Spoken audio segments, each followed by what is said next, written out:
This is my second year coming to the symposium, and okay, let's move that down a little bit. And I'm humbled by the knowledge and the individuals who take part in this. Taking a look at those posters and just looking at the research, just the minds and how they think, how everybody thinks about security in so many different ways. You know, not only technically, but also from a management point of view. And you know, for me, that's very important. You know, being a manager for information security for a company, I need to know and understand what everybody is thinking about. So it's very humbling for me to be here. And I have to apologize. I'm going to be using two computers here to do the presentation. One has my notes on it.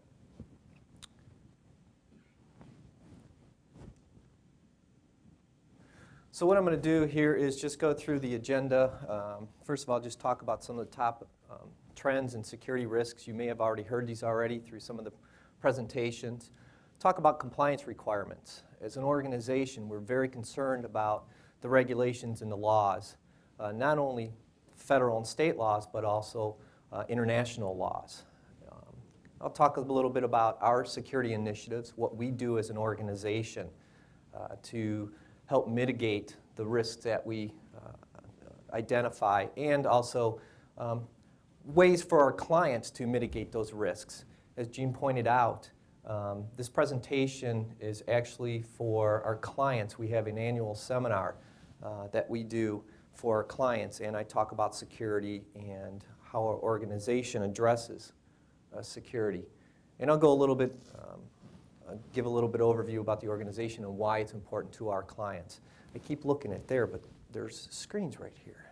I'm not used to that. The objectives really are just to provide an overview of my perspective. What do I see within the organization? What do I deal with on a daily basis? And also just to give you a basic understanding of how one company, Ontario Systems, addresses security. Each company does it differently, but this is our way of doing it. Just a little bit of a background for me, about me. I have 17 plus years in information technology. Started off as a programmer, moved into systems, managing systems, Unix, Linux, Windows, I mean, Cisco products, all sorts of stuff. So, you know, I've worked with a lot of different technology. And the reason why I pointed this out is because it was difficult for me to move from that technical aspect of security to management aspect. It's very important when you become a manager of information security in an organization to move from that role of a technical person to a more of a managerial overview or a managerial aspect of information security. You know, I've got some certifications. I think it's very important in today's day and age to continue to learn. You know, it's one of the things I wish I would have done is come to Purdue. I'm finding more and more how important the CERIAS program is. You know, it's just one of those things that I find very unique and very, very good. Well, not very good, but you know, very important in the world today. So what do I really do? Well, it depends on who you ask. My boss just says, just keep me off CNN. It's okay. Well, that's easy, I think, if you just listen to what I have to say. But really, what I do is I manage risk. You know, it's more about focusing on the risks to the organization.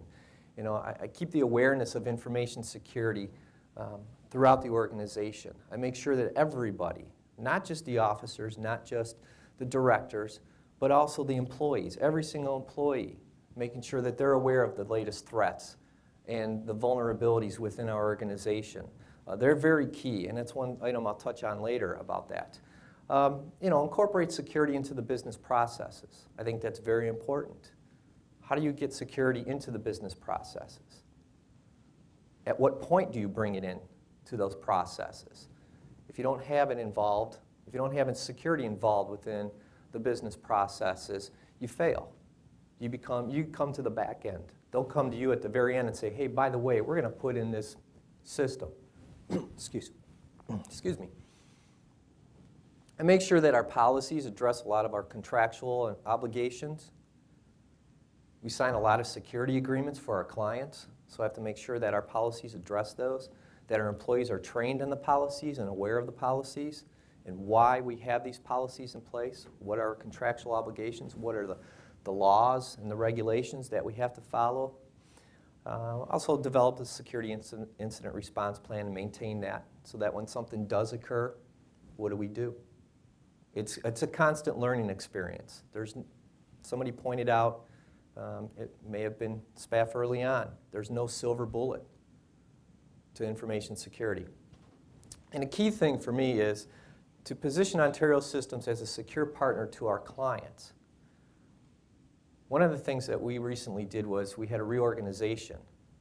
We had a new CEO come in. We developed a strategic plan for the organization, laid out a whole new map for the company. And right there, one of those objectives was promote and adhere to security best practices. So I made the strategic map. I'm in. Well, that right there allowed me to say, okay, I want to position Ontario Systems as a secure partner to our clients because it's a strategic goal for us. How can we make our clients better? Ontario Systems, we are a receivable management software solutions company. We develop software.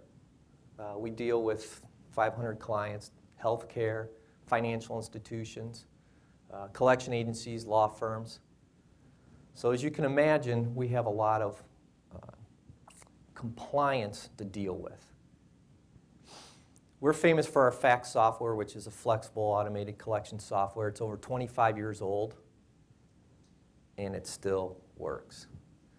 And it was kind of interesting this morning talking about the amount of code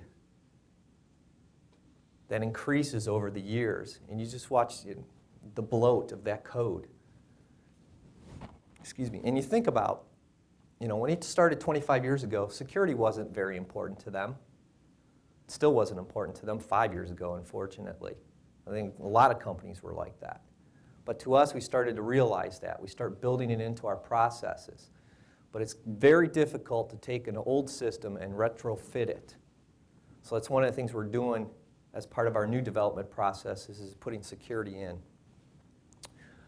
Well, security matters to who? Matters to just about everybody. It's kind of ironic. I had this picture of college students in here. I didn't put it in here just for this presentation. I actually had it in here. And college students, you guys fill out forms, you put your social security number down, you have credit cards. You're worried about that information. Which ones are the college students? They look younger all the time. They do, don't they? Actually, those are employees down there at the bottom.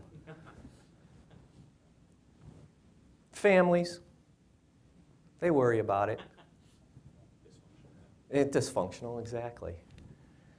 That was one of the things,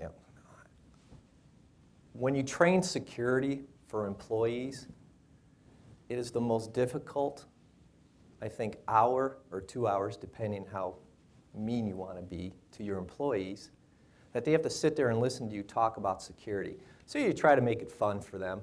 I try to interject things like Family Guy and maybe some weird anecdotes or things like that. But it's refreshing to be able to talk to peers and individuals, students who are actually learning about security. But it matters to everybody. Our financial data, when we're on the internet, when we're doing web banking, it's important to us. It really matters. But who is ultimately responsible for security? Everybody is responsible for security. This is a key point that I point out. Key point? A key item I point out to all of our employees, that everyone is responsible for security. It's not me. It's all of the employees. Also take that home with them. You're responsible for your own security on your computer system at home. You need to make sure that your computer is up to date. Otherwise, you're going to lose your financial information eventually.